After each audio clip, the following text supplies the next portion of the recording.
അനർത്ഥമുണ്ടെന്നു ഞാൻ ഭയപ്പെടില്ല, തോൽവി വരുമെന്നു ഞാൻ ഭയപ്പെടില്ല. അനർത്ഥമുണ്ടെന്നു ഞാൻ ഭയപ്പെടില്ല, തോൽവി വരുമെന്നു ഞാൻ ഭയപ്പെടില്ല. ശത്രു ജയിക്കുമെന്നും ഭാവി നശിക്കുമെന്നും ഇനിമേൽ ഞാൻ ഭയപ്പെടില്ല. ശത്രു ജയിക്കുമെന്നും ഭാവി നശിക്കുമെന്നും ഇനിമേൽ ഞാൻ ഭയപ്പെടില്ല. ഞാനൊട്ടും പിന്മാറുകില്ല, വിശ്വാസ ചുവടുകൾ മുൻപോട്ട് മുൻപോട്ട്. ആരെല്ലാം എതിർത്താലും എന്തെല്ലാം ഭാവിച്ചാലും പിന്മാറുകില്ലിനി ഞാൻ. ആരെല്ലാം എതിർത്താലും എന്തെല്ലാം ഭാവിച്ചാലും പിന്മാറുകില്ലിനി ഞാൻ.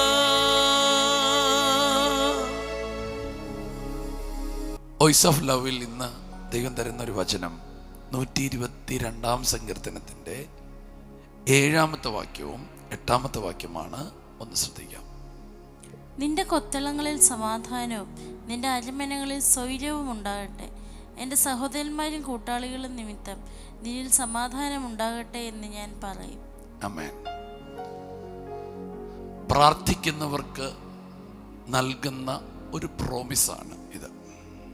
അനേകർക്ക് വേണ്ടി പ്രാർത്ഥിക്കണമെന്ന് ദൈവം നമ്മോട് പറഞ്ഞിരിക്കുന്നു. ഇസ്രായേലിന് വേണ്ടി പ്രാർത്ഥിക്കണമെന്ന് നമ്മോട് പറയുന്നു. അപ്പോൾ ഒരു രാജ്യത്തെ എടുത്തു പറയുമ്പോൾ അതിൻ്റെ അർത്ഥം എല്ലാവർക്കും വേണ്ടി പ്രാർത്ഥിക്കണം, എല്ലാ രാജ്യങ്ങൾക്ക് വേണ്ടി പ്രാർത്ഥിക്കണം, ദേശങ്ങൾക്ക് വേണ്ടി പ്രാർത്ഥിക്കണം, ദൈവം ഓർപ്പിക്കുന്ന എല്ലാവർക്കും വേണ്ടി പ്രാർത്ഥിക്കണം. അങ്ങനെ നിങ്ങൾ പ്രാർത്ഥിക്കുമ്പോൾ അവർക്ക് സമാധാനമുണ്ടാകും എന്ന് മാത്രമല്ല, അവർക്ക് സന്തോഷമുണ്ടാകുമെന്ന് മാത്രമല്ല, പ്രാർത്ഥിക്കുന്ന നിനക്കും നിന്റെ കുടുംബത്തിലും സമാധാനവും സന്തോഷവും ഉണ്ടാകും. ആമേൻ. പറയുകയാണ്, നിന്റെ കൊത്തളങ്ങളിൽ സമാധാനവും നിന്റെ അരമനകളിൽ സ്വൈര്യവും ഉണ്ടാകട്ടെ. ആമേൻ. ഇന്ന് ഈ തിരുവചനം പറയുമ്പോൾ ചില സമയത്തൊക്കെ നിങ്ങൾക്ക് വേണ്ടി പ്രാർത്ഥിക്കുമ്പോഴല്ല വിടുതൽ വരുന്നത് കേട്ടോ. മറ്റു പലർക്കും വേണ്ടി പ്രാർത്ഥിക്കുമ്പോഴാണ് നിങ്ങൾക്ക് വിടുതലുണ്ടാകുന്നത്. നമ്മുടെ നടത്തുന്നവരെല്ലാം നമ്മൾ പലപ്പോഴും പറഞ്ഞിട്ടില്ലേ, ഇയ്യോബ് തൻ്റെ സ്നേഹിതന്മാർക്ക് വേണ്ടി പ്രാർത്ഥിച്ചപ്പോൾ അവൻ്റെ അവസ്ഥകൾക്ക് മാറ്റം വന്നു. സ്നേഹിതന്മാരുടെയും അവസ്ഥകൾക്ക് മാറ്റം വന്നു, അവൻ്റെയും അവസ്ഥകൾക്ക് മാറ്റം വന്നു. ഞാൻ നിങ്ങളോട് പറയാം, നിങ്ങൾ മാത്രം അനുഗ്രഹിക്കപ്പെടണമെന്നുള്ളതല്ല ദൈവത്തിൻ്റെ പദ്ധതി. ദൈവത്തിൻ്റെ ആഗ്രഹം നിങ്ങളിലൂടെ നിങ്ങളുമായി കണക്ട് ചെയ്ത് നിൽക്കുന്ന എല്ലാവരും അനുഗ്രഹിക്കപ്പെടണമെന്നാണ് ദൈവത്തിൻ്റെ ആഗ്രഹം. പത്രോസിൻ്റെ പടകിനെ കർത്താവ് നിറച്ചപ്പോൾ അവൻ്റെ പടക് മാത്രമല്ല നിറഞ്ഞത്, അവൻ്റെ കൂടെ ഉണ്ടായിരുന്നവരുടെയും പടകിനെ ദൈവം നിറച്ചു. കാരണം നിനക്ക് വരുന്ന വിടുതലുകൾ നിന്റെ ചുറ്റുപാടിനെ മുഴുവൻ മാറ്റണം. ഞാൻ കഴിഞ്ഞൊരു ദിവസം ഒരു സ്നേഹിതനോട് സംസാരിച്ചപ്പോൾ പറഞ്ഞു, എൻ്റെ കുടുംബത്തിൽ ആരെങ്കിലും രക്ഷപ്പെട്ടാൽ ഞാൻ എൻ്റെ പ്രിയപ്പെട്ടവരെല്ലാവരെയും രക്ഷപ്പെടുത്താൻ നോക്കും. അപ്പം ഞാൻ ചോദിച്ചു, അതെന്താ എന്ന് പറഞ്ഞാൽ, അവർ രക്ഷപ്പെടുകയാണെങ്കിൽ അവരെന്നോട് വന്ന് ചോദിക്കത്തില്ലല്ലോ ഒന്നും. എനിക്കുള്ളത് എൻ്റെ കയ്യിൽ നിൽക്കുമല്ലോ. ഒരു ജാതികനായ മനുഷ്യൻ പറഞ്ഞൊരു വാക്ക് എന്നെ അത് വളരെ ചിന്തിപ്പിച്ചു. സാധാരണക്കാരനായ ഒരു വ്യക്തി പോലും അങ്ങനെ ചിന്തിക്കുന്നെങ്കിൽ നമ്മൾ എത്രയധികം ചിന്തിക്കണം. ഇവിടെ പറയുകയാണ്, തിരുവചനം പറയുകയാണ്, യെരൂശലേമിന്റെ സമാധാനത്തിന് വേണ്ടി പ്രാർത്ഥിക്കുക. നിന്നെ സ്നേഹിക്കുന്നവർ സ്വൈര്യമായിരിക്കട്ടെ. അടുത്ത വാക്ക് പറയാണ്, നിന്റെ കൊത്തളങ്ങളിൽ സമാധാനവും നിന്റെ അരമനകളിൽ സ്വൈര്യവും ഉണ്ടാകട്ടെ. കർത്താവ് ഇന്ന് ഈ തിരുവചനം പറയുമ്പോൾ സമാധാനവും സ്വൈര്യവും ദൈവം തരാൻ പോകുകയാണ്. Yes Lord. അതിന് തൊട്ട് താഴത്തെ വാക്കിൽ ഇങ്ങനെ പറയുന്നു, എൻ്റെ സഹോദരന്മാരും കൂട്ടാളികളും നിമിത്തം നിന്നിൽ സമാധാനം ഉണ്ടാകട്ടെ എന്ന് ഞാൻ പറയും.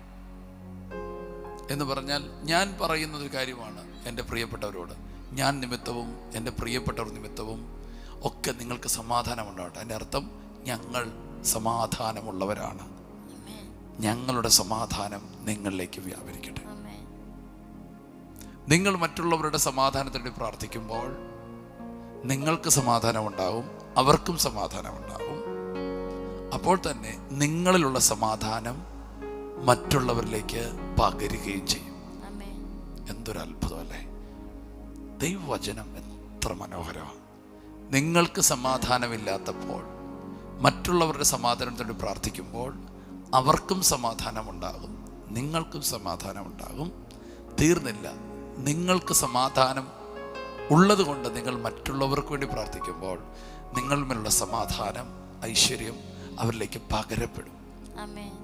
അപ്പോസ്തലനായിരിക്കുന്ന പത്രോസ് പറഞ്ഞിരിക്കുന്നു, ഞങ്ങളെ ദൈവം ആശ്വസിപ്പിക്കുന്ന ആശ്വാസം കൊണ്ട് ഞങ്ങൾ മറ്റുള്ളവരെ എല്ലാവരെയും ആശ്വസിപ്പിക്കും. കർത്താവിനോട് പറയുന്നു, ഇന്ന് നിങ്ങൾക്ക് ഇല്ലാത്തതെല്ലാം ദൈവം നിങ്ങൾക്ക് തരികയും നാളെ നിങ്ങളത് അനേകർക്ക് കൊടുക്കത്തക്കവണ്ണം ദൈവം നിങ്ങളെ അനുഗ്രഹിക്കുകയും ചെയ്യും.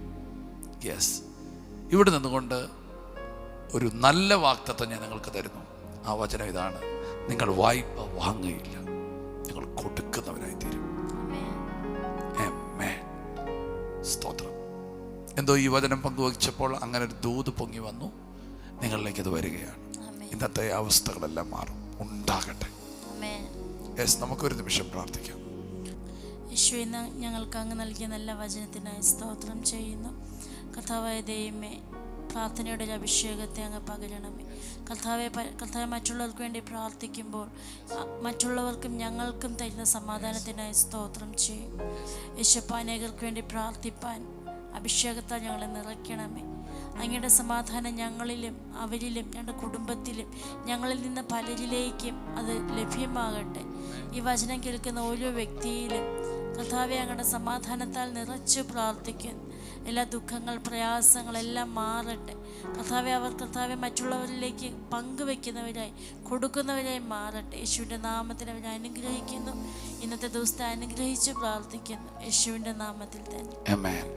ഞങ്ങൾ ഒരുമിച്ച് പ്രാർത്ഥിക്കുകയാണ്. പ്രത്യേകിച്ച് നിങ്ങൾ രോഗമുള്ള ഭാഗത്ത് കൈവച്ച് പ്രാർത്ഥിക്കണം. കർത്താവെ, ഞാൻ യേശുവിൻ്റെ നാമത്തിൽ പ്രാർത്ഥിക്കുന്നു. ഈ പ്രിയപ്പെട്ടവർ കടന്നു പോകുന്ന രോഗങ്ങളിൽ നിന്ന് അവർ പുറത്തു വരട്ടെ. അവർ എന്ത് ഭാരത്തോടെയാണോ ആയിരിക്കുന്നത്, അവർക്ക് വേണ്ടി അയക്കപ്പെട്ട ഒരു അഭിഷക്തനായിട്ട് ഞാൻ നിന്ന് യേശുവിൻ്റെ നാമത്തിൽ ആ രോഗത്തെ മാറ്റി പ്രാർത്ഥിക്കുന്നു, ആ ബുദ്ധിമുട്ടിനെ മാറ്റി പ്രാർത്ഥിക്കുന്നു. ഇപ്പോൾ തന്നെ അടിപ്പിണരാനുള്ള സൗഖ്യം, യേശുവിൻ്റെ അടിപ്പിണരാനുള്ള സൗഖ്യം അവരുടെ മേൽ വരികയും അവരിപ്പോൾ സൗഖ്യമാകുകയും ചെയ്യട്ടെ. യേശുവിൻ്റെ നാമത്തിൽ അവരെ സൗഖ്യമാക്കുന്നു, അവരെ ആരോഗ്യം നൽകുന്നു, അവർക്ക് വേണ്ട സകല സമൃദ്ധിയും നന്മകളും പകരുന്നു. എല്ലാ ഉയർച്ചകളാലും നീ അവരെ വരവേൽക്കുന്നതിനായി സ്തോത്രം. അനുഗ്രഹിച്ച് പ്രാർത്ഥിക്കുന്നു, യേശുവിൻ നാമത്തിൽ തന്നെ. ആമേൻ. കർത്താവ് കൂടെയുണ്ട്. സന്തോഷത്തോടെ ആയിരിക്കുക. ദൈവം നിങ്ങളെ ഏൽപ്പിച്ച ദൗത്യങ്ങൾ സമാധാനത്തോടെ ചെയ്യുക. ശലോം.